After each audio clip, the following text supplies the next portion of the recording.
Of a correction on my part. I said that we'll be speaking to a new political entity. Well, it's not a new political entity. At this time, we're speaking to representatives of a new organization, new civil society group. And it's focusing on issues related to governance and some of those. And of course, we do have two individuals here who will be helping us, guiding us along, explaining to us some of what's going on. The organization is called OUR PARTT. And we have with us the CEO, that's Rudolph Hanamji. Good morning to you, and welcome to our program. Good morning, Satesh, and to all the listeners and fellow citizens. Thanks for having us. And we have another representative of the organization, that's Anarion Mason. He's the COO. Thank you for joining us this morning. Nice to have you.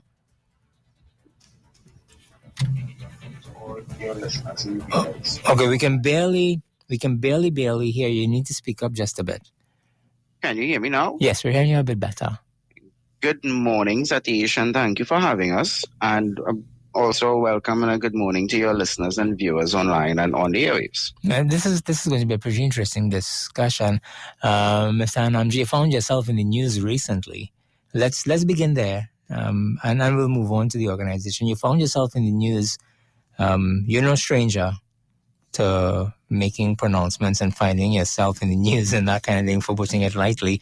The most recent incident saw you resigning as, I think it was communications for the whole party. And you having some strong pronouncements. We don't want to dwell too much there because you're moving on. Certainly. Yeah, but we need, of course, for context, to tell people what happened there and your move to this new organization. Thank you for that, Satish. And it is important to set context and give, because we are about transparency and governance at the end of the day. Mm-hmm. And I don't believe in situational ethics. As you said, my public career in politics, civil society work, advocacy is clear to be seen for anyone who has Google. You must stand for ethics and integrity in everything that you do, because if you try to be convenient about it in one space, it undermines everything else that you stand for. So that decision actually was to finally resign as a member. And again, to use that as an example, even that word member with that organization is in inverted commas, because after 3.5 years, the organization still does not have a ratified constitution. So from a pure governance framework, that is a flaw immediately. And I would have joined about a year ago. And internally, we would have had a number of strong arguments at the NATEX level. I did serve as PRO for just about 2 months. Mm-hmm. But again, Satish, because the journey that the leadership is on was so different from what some of us as the members thought we were going to be a part of, I could not hold that position because I would not have been able to truthfully represent to the nation what that vision was. And as a result, it has an effect on my professional and personal ethics. So that's why I made the final decision to step away from the politics and focus on this new initiative, which is, of course, as you intimated, OUR PARTT, the portal for accountability and representation for Trinidad and Tobago. And we do intend to inform policy, which has to, of course, be adopted and implemented by people who practice politics, but it is not intended in any way to ever be a political party. So that's why I stepped away, and it's freed me to focus on this and mobilizing and building a better Trinidad and Tobago. What I find interesting in looking at your history politically is the pronouncements that you've made on principle. Yes. And people will judge you according to their own perspectives, but a lot of what you've put into the public domain when it comes to your actions were hinged on principled positions. And I find that very instructive. We live in a society where people are willing to, I want to say, compromise their principles. Yes. For the overarching objectives of a political party or an entity and everything else. And it's not necessarily very often that we have persons who stand up and say, well, this is how things are supposed to be, and this is not how things are going. And as a result of that, I'm no longer going to be associated with this association. Let me allow, before we carry on our conversation, let's allow Anarion Mason to tell us a bit about himself so that the listeners have a greater appreciation for who he is and the perspectives he puts forward. Tell us about yourself. Okay, so Satish and listeners, I met Rudolph right at the OUR party. We joined around the same time on the executive team. And just like Rudolph, I had an issue with the leadership and things like that. However, I didn't publicly stand up and say I was with them, so I didn't need to resign publicly. But my history and going back, my mom became handicapped in 2016. And based off of that, I started advocating for disabilities and mental health spaces, which has progressed me to now work towards the 17 UN SDG goals, which aligns with one of the projects under OUR PARTT, one of our signature projects, that is. It's called the Inspire 360, which deals with the UN SDGs and how we can use that to elevate and promote Trinidad to where it should be in the 21st century. I hope that gives a little clearer picture of who I am and what I do. Yeah, it does. Let's get to this new organization now. Tell us about it, the formation and the objectives. So, Satesh, 25 years ago, when I was at Queen's Royal College, an institution you are familiar with as well, I started my work in advocacy, human rights advocacy, through projects at the school level, like the Model United Nations, the Kiwanis Club, etc. And I fell in love with community mobilization. Going to Queen's Royal College really helped me to define my purpose as an individual, as a citizen, because it was the first time I interacted with people outside of my specific social or familial circles. And I will always remember I had a colleague, you probably had a similar experience in your time as well, who came to QRC from Manzanilla. And he would have to take one of those blue PTSD buses. Back then, for younger listeners, that didn't have air conditioning, didn't have some of the comforts that the current buses may have. And yet he was expected to leave Manzanilla at 4 o'clock in the morning and get back home after 7:30 and perform at the same level that the rest of us might have performed. In some of our cases, we were dropped and picked up to the college. We had certain privileges that he did not have. And that was the first time I really came face to face with the concept of equity in society. And that is really what this organization is about. I mean, it's for me, it's been a quarter of a century journey. As you said, interacting with the politics directly, supporting a number of NGOs and civil society groups, and also acting at a national policy development level where I've advised different administrations. My training is in public innovation and governance and innovation. So what we are trying to do, Satesh, is make a call for nation builders, where people who understand that you must have a clear purpose about what you are doing. You must have the right people gathered who have ethics, principles, training, capacity, and not always formal training, other types of training as well.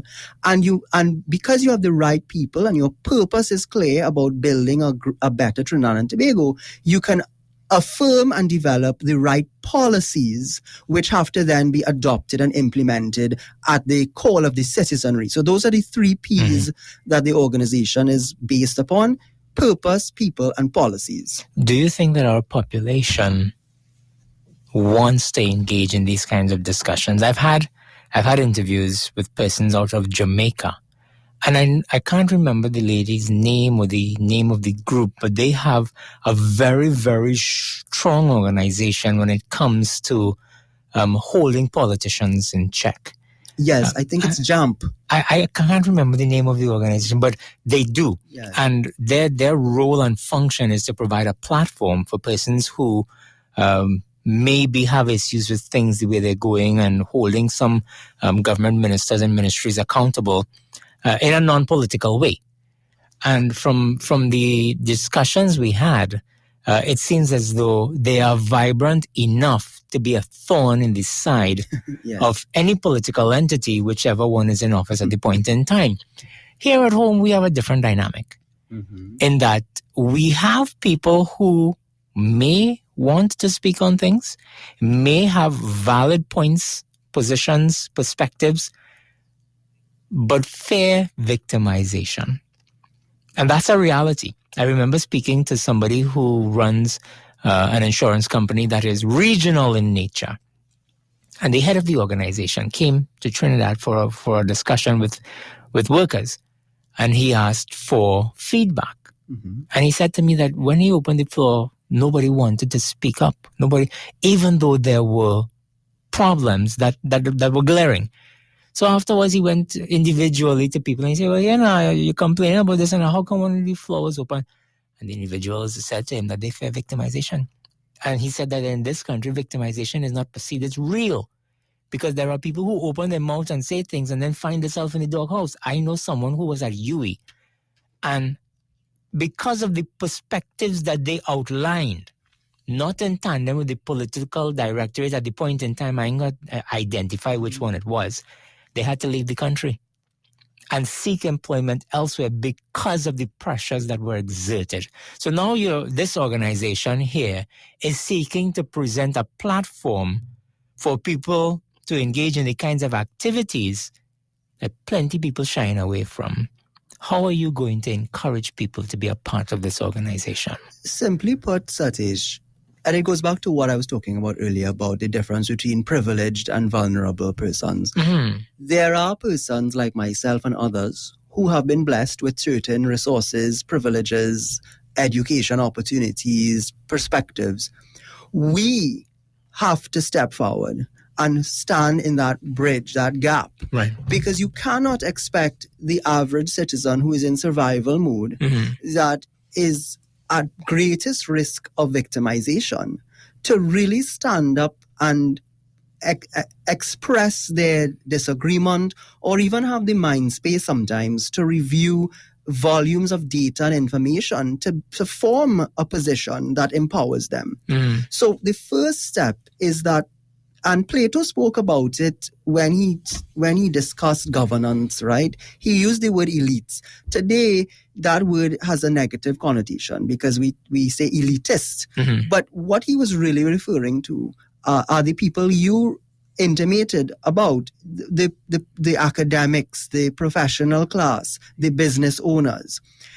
There has to come a point when people realize that by being silent, they are actually enabling the victimization in an indirect way, and the country is not progressing in the manner that it needs to because we are, as you said, afraid of whatever retaliation may come. However, if you have put yourself in a position where you can shield yourself better, you may not protect yourself fully, but you are willing to undertake the fact that there will be some retaliation.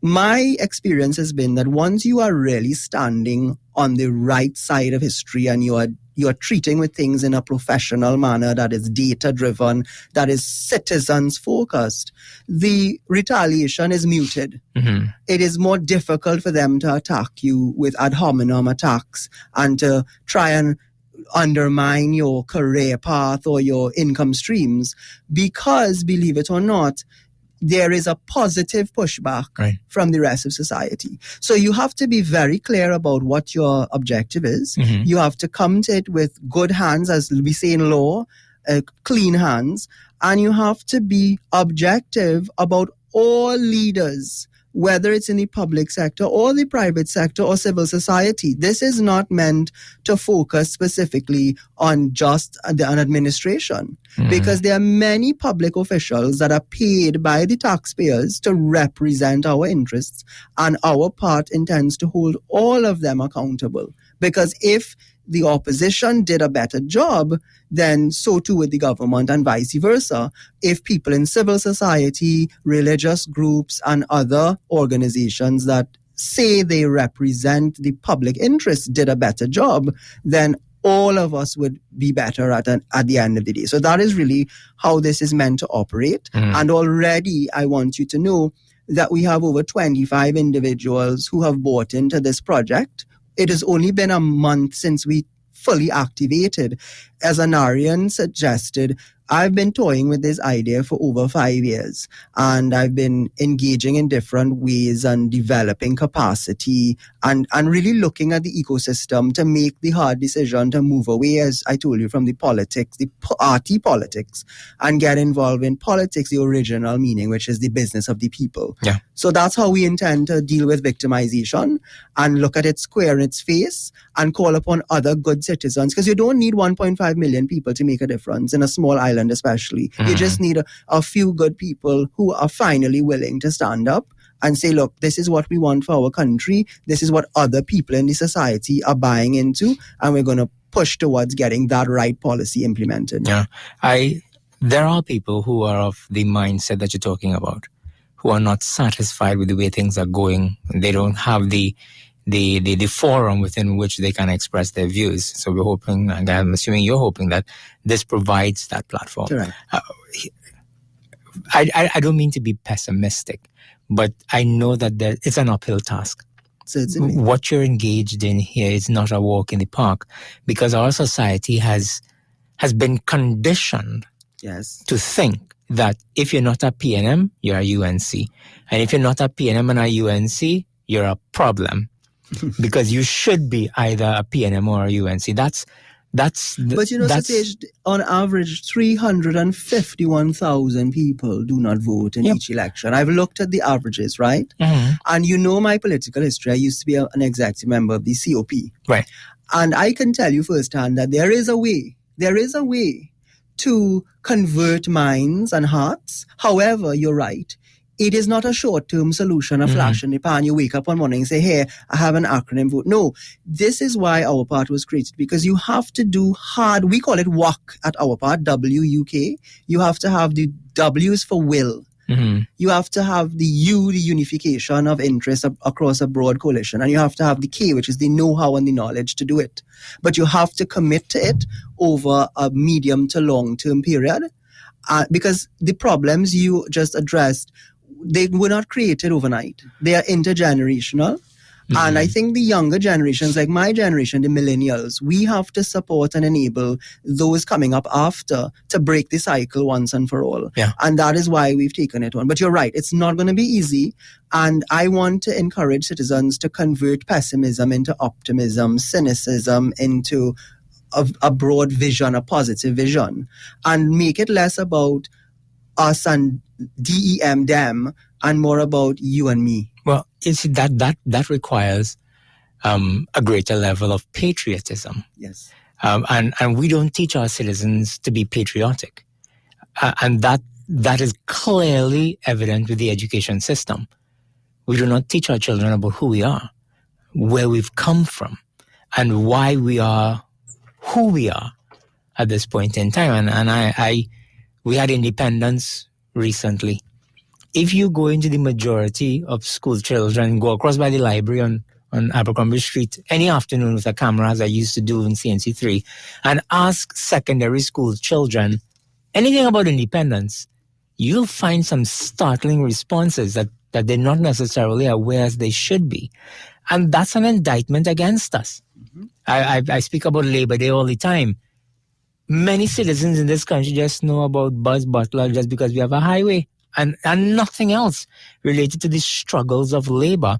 And we could go on and on. We have Republic coming up. People don't even understand what Republic is about and whether we've met the goals that we set out as to be a Republic and all those things. So I fully understand the objective, and we're almost out of time, as funny as that may be. We need a greater discussion, a longer discussion, a more in-depth discussion, because this speaks to the core of who we are as a people and whether we are willing to admit that we have to fix things and that there are things that need to be fixed. Because sitting on this program for as many years as I've been doing, and I'm sure that everybody else could tell you the same thing, people say to you that they want unbiased media, but they have no idea what unbiased media means. Because in their minds, unbiased media is, I want you to accept my position. That's what unbiased means to them. In that PNM people won't just sit down here and cuss the UNC whole day. And if for UNC people, you could call the PNM corrupt, that's good. But if you stand in the middle and say, you see, the two of them are issues with both of them, you find yourself in problems.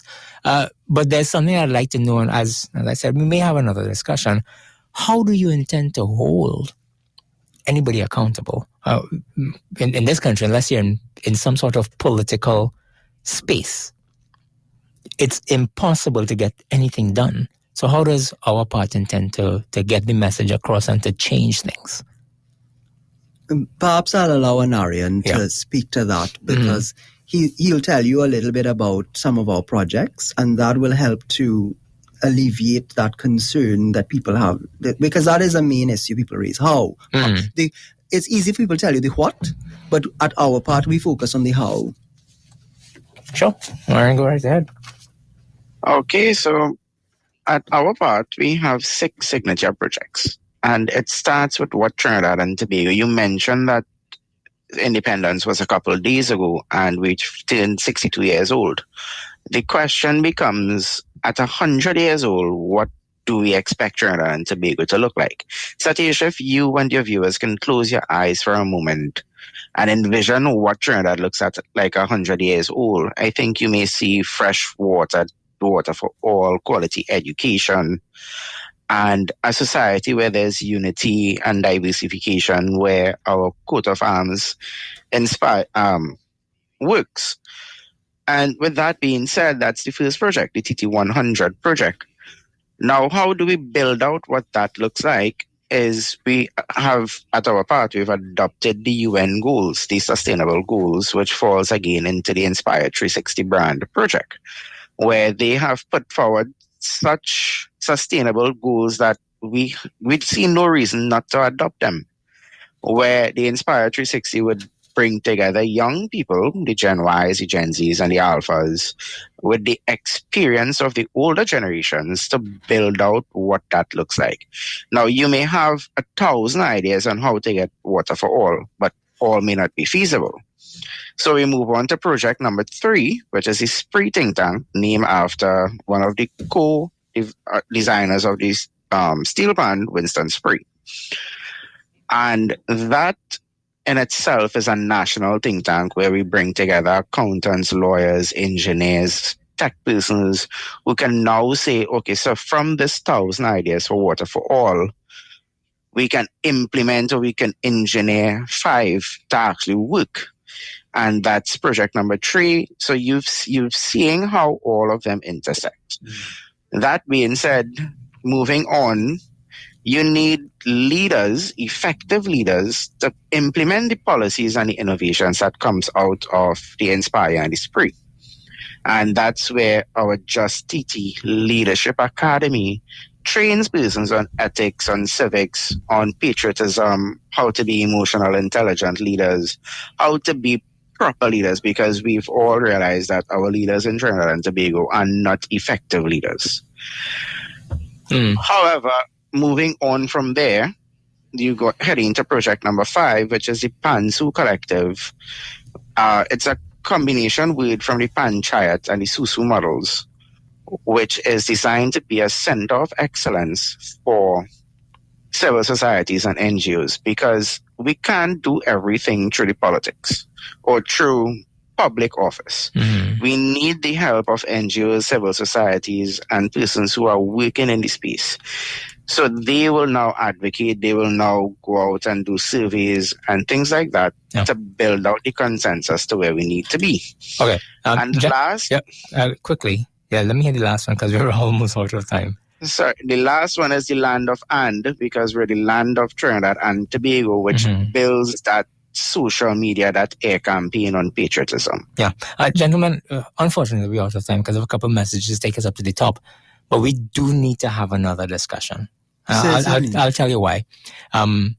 Because the phones have been ringing. People want to get involved in the discussion. And I think the opportunity needs to present itself to the listeners as to, is this something people think we need?